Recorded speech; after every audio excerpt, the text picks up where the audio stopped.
ស្រីប្រុងកំឡោះក្រមុំរដូវបានជុំកុំភ្លេចឲ្យសោះតែគេណានុពទានមានចិត្តសប្បុរសធ្វើទានដោយស្មោះបញ្ជូនកុងសបញ្ជូនកុសលដល់បុព្វការីដែលរំលាយខណ្ឌទៅកាន់ភពថ្មីមានក្តីកងវល់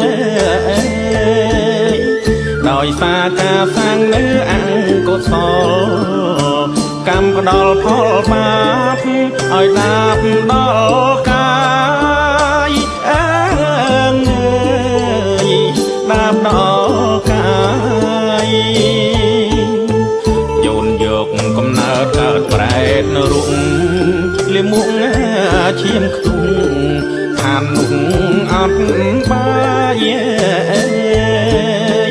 ឋានដេរឆានអង្គសុរកាយឈ្មោះឋានអបាយយភូមិទាំង4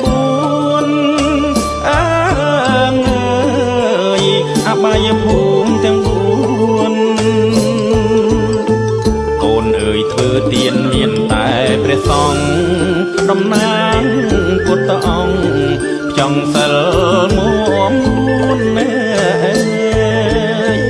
នាងជួបដោយសិលអង្មុនទិលខ្លួន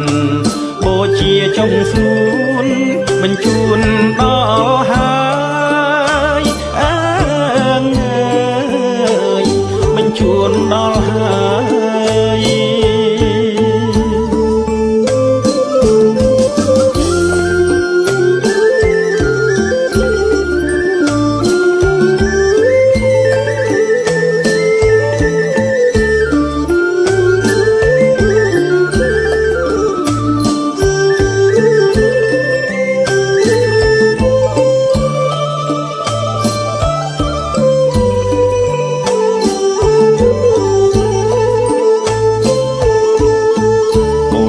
បាយបិណ្ឌទាំង15ព្រឹក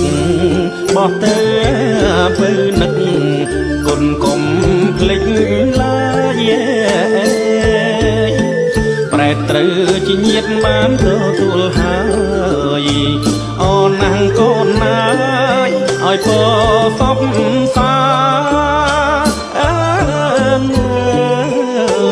ពរសពសាកូនប្រុសស្រីរកស៊ីមានបានជួបតែសុខសាន្តបានដូចប្រាថ្នាពុត្របុត្រដល់ហើយកូនហើយឧស្សាហ៍ទៅរាប់បាតាបានតកូលណាថ្លៃ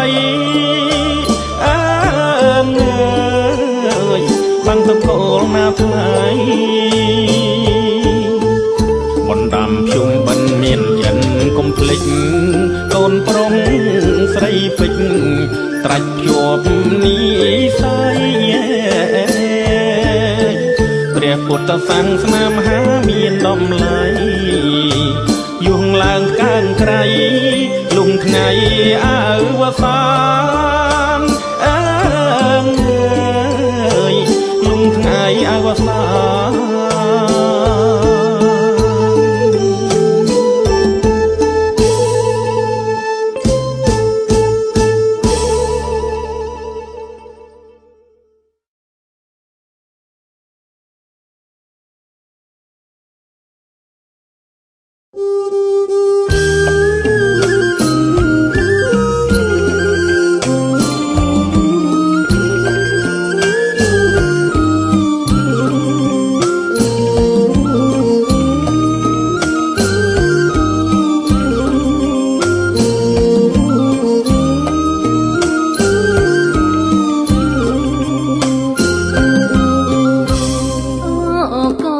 ប្រុសស្រី